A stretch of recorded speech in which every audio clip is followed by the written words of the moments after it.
ROI helps investors evaluate the performance of an investment and compare it to the performance of their other investments. School's out for summer, and Joe's children ask for some startup cash for their respective summer businesses.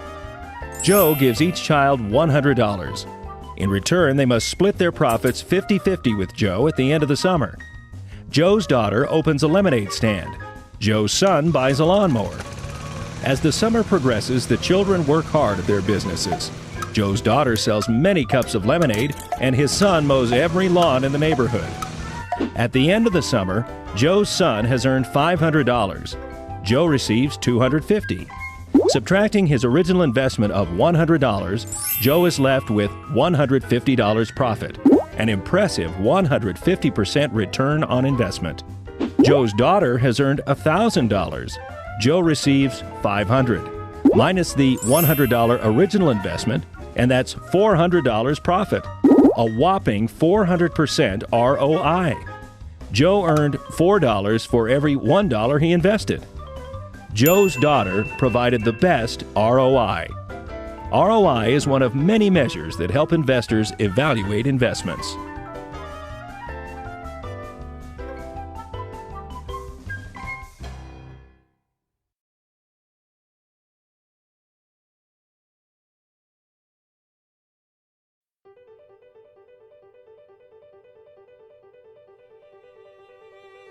Payback period is the time it takes for an investment to generate an amount of income or cash equal to the cost of the investment. The shorter the payback period, the better the investment is judged to be. Managers and investors use payback period to make quick judgments about a particular investment or capital purchase. The payback period equals cost of investment divided by annual cash flows. The main drawback of payback period analysis is that it does not take into account the time value of money. A dollar today is worth more than a dollar in the future. Payback period also does not take into account what happens after payback, and thus ignores the overall profitability of the investment. These two limitations of payback period analysis are why most managers and investors feel net present value (NPV) is a superior tool for making an investment decision.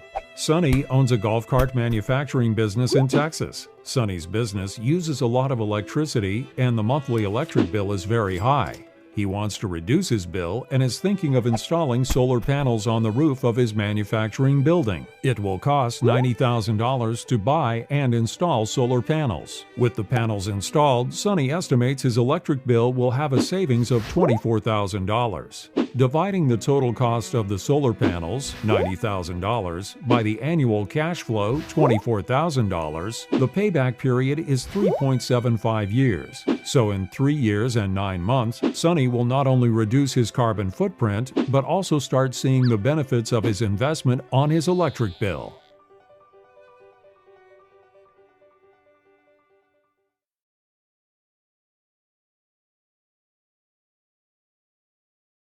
Hi, I'm Rainey with Finance Strategists. In this lesson, we're going to cover discount rate is the rate of return used to discount future cash flows when calculating an investment's present value. A discount rate is applied to future cash flows because money earned in the future is less valuable than money earned today. This is based on the principle that money should make more money over time, a concept known as the time value of money. The discount rate is often used when computing a company's weighted average cost of capital, or WACC, and is used as a required rate of return, or the hurdle rate, that companies and investors expect as a return on their investment. Companies will have different discount rates since they will have different expectations for what return their investments should make for the company. In general, newer companies that are growing will have a higher internal rate of return and therefore use a higher discount rate when discounting future cash flows. A company's discount rate is used to calculate the net present value of an investment. The net present value, or NPV, of an investment is what the value of future cash flows is worth today. If an investment's net present value is a positive number, then it is considered a wise investment, since the returns were greater than the investor's or company's required rate of return, another name for discount rate. Discount Dave considers investing $6,000 in a new machine that will generate $1,000 a year for its useful lifetime of 7 years. Without factoring in a discount rate, it seems that Discount Dave's investment is profitable, since $7,000 is greater than $6,000. However, when he applies the 10% discount rate to his future cash flows, the present value of future cash flows is only $4,695. After subtracting his original investment of $6,000, his investment's net present value is negative $1,305. Since his investment would lead to a loss after factoring in the discount rate, Discount Dave looks for a better investment. Let's hear from you. How do you think companies determine which discount rate they should use to discount future cash flows? Leave a comment below. For more information, visit www.financestrategist. Future value, present value, and net present value in 3 minutes. What if you have $100 today and you put it in the bank at a 5% interest rate so that next year you will have $105? What is the name of the $105? It is called future value. In more complex problems, can we calculate the future value? Yes, using the future value formula. More on this later. Don't worry, I promise it is much easier than it looks. Now going back, what is the name of your original $100 today? It is called present value, because present means today.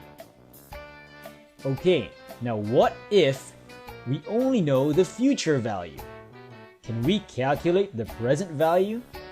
Yes, using the super easy present value formula. Again, more on this later. I promise it's much easier than it looks. Now let's take it one step further. What if we know many values in different amounts at different times in the future and present? And some are payments while others are earnings. And so they each have their own present value. Can we have just one combined present value for all of them? Yes, this is called net present value. We can calculate it using the net present value formula. Again, don't worry, it is much easier than it looks. How do we use this net present value if we already know it? As an example, let's look at a candy machine business.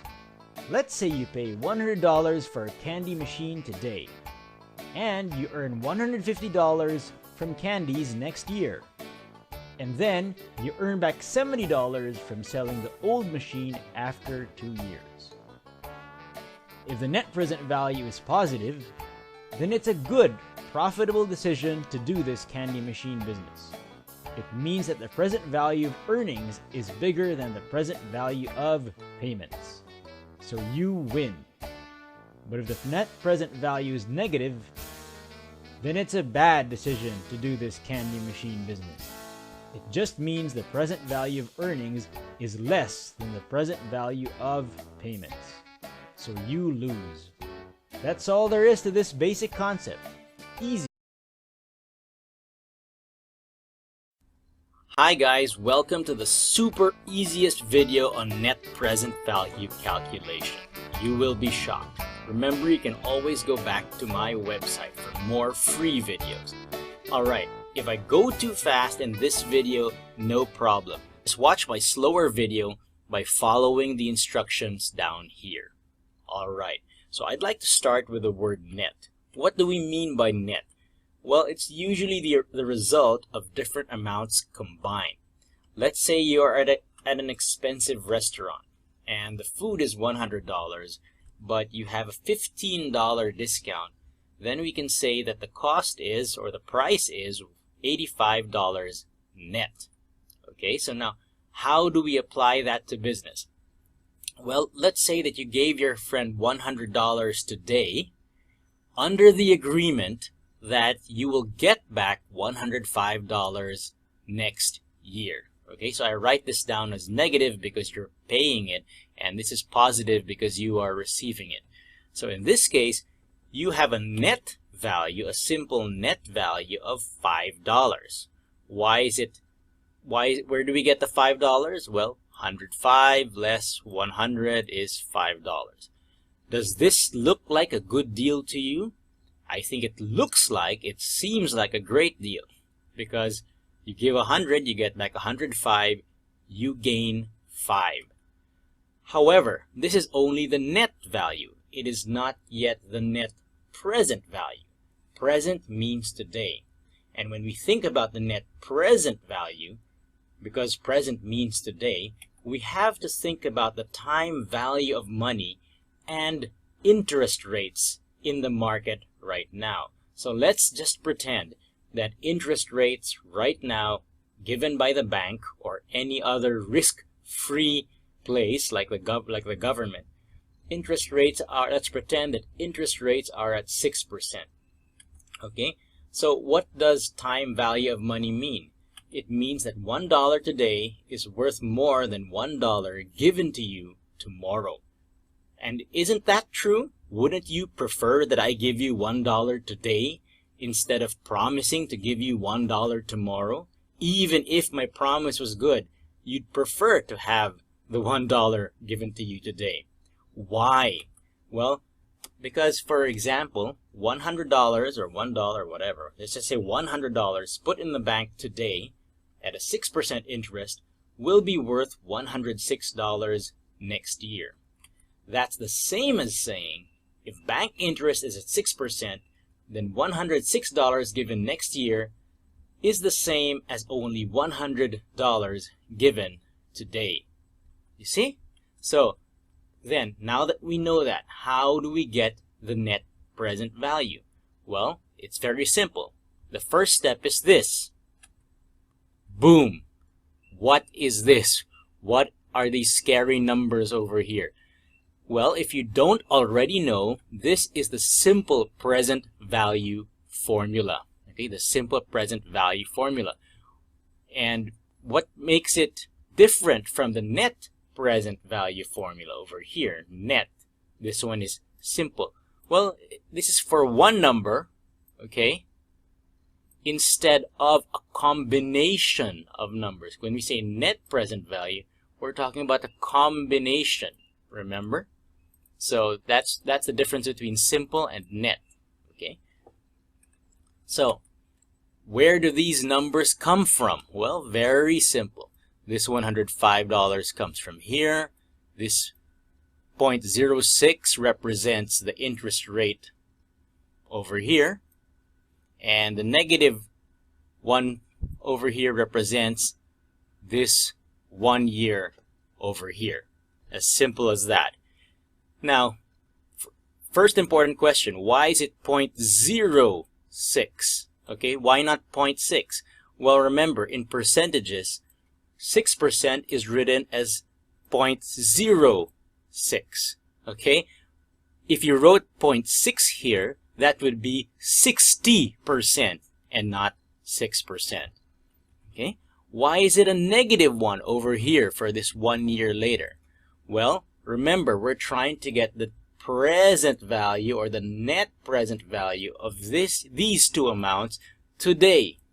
So, or in this present value formula over here, we're trying to get the value of $105 given next year, but we want to know the value of this $105 today, 1 year earlier. So, to represent the fact that we're bringing this $105 backward by 1 year, we put a -1. It is negative because we go backwards. Okay? And, oh, very important. In your textbook or with your professor, you might not see the present value formula looking like this. It might look something like this instead. But that's the long way. This is the traditional way, because if your calculator sucks and you don't have a scientific calculator, then you cannot do the -1. And you have to put a +1. But if you put a +1, then you have to bring this stuff under the 1.105 and make it look like this. I do not recommend this, okay? It's more confusing if you ask me. So I suggest you just buy a good calculator. Alright, so back to our formula. Are we done yet in the formula? No. Remember, net present value. Net is a combination of these two. So we also have to do, boom, this, okay? So what is this? So first of all, I'll explain later. If you want, you can delete this. I might as well explain it now. If you want, you can delete this, and the value will still be negative 100. So don't be surprised if your textbook just has the 100 over here, but there's nothing over here, because you can delete this if you want. But personally, I do not like to delete it. Why? I like to keep it consistent with this over here to avoid confusion. Okay, after you're already used to all these formulas, then go ahead and delete it. Okay, so let's continue. Now that we have, where does this negative 100 come from? Again, comes from this. Where does this 0.06 come from? Comes from the 6%. Where does this negative 0 come from? Okay, where does this negative 0 come from? Remember, in this case over here, we had a negative 1 because we wanted to know the $105, the value of the $105, 1 year backward, right? 1 year earlier. However, in this case, this negative 100, you are paying today. So you're bringing it back by 0 years. By 0 years.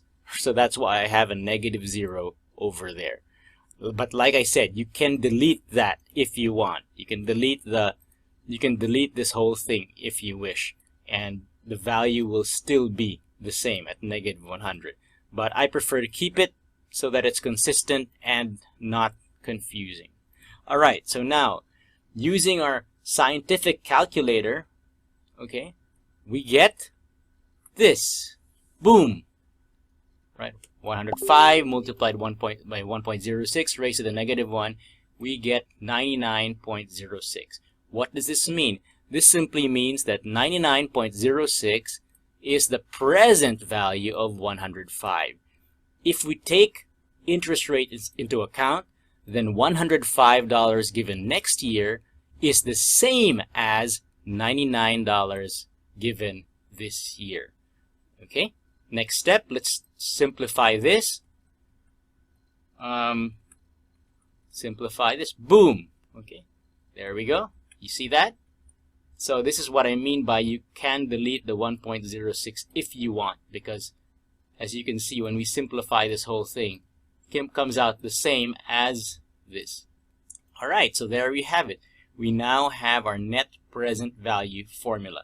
So if we simplify it further using our scientific calculator, we get what? We get, boom, negative 94 cents. See, as you can see, this negative 94 cents is a lot less, so our net present value is negative 94 cents, which is a lot less than the simple net value of $5. Okay, so what does this mean? Okay, what this means is that in simple numbers, we gain $5, but in present value dollars, meaning we take the value of this money today, then we lose 94 cents if compared to what you would have gotten if you deposited your money in the bank instead. Okay? To simplify it further, in a case like this, if net present value is positive, you win. If it's negative, you lose. So there, I hope you enjoyed it. So remember to share it if you like it. I have more free videos on my website, mbabullshit.com, more than on YouTube. So please do visit my site.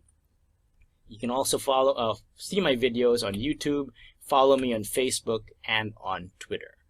So that's it. Have a great day and goodbye.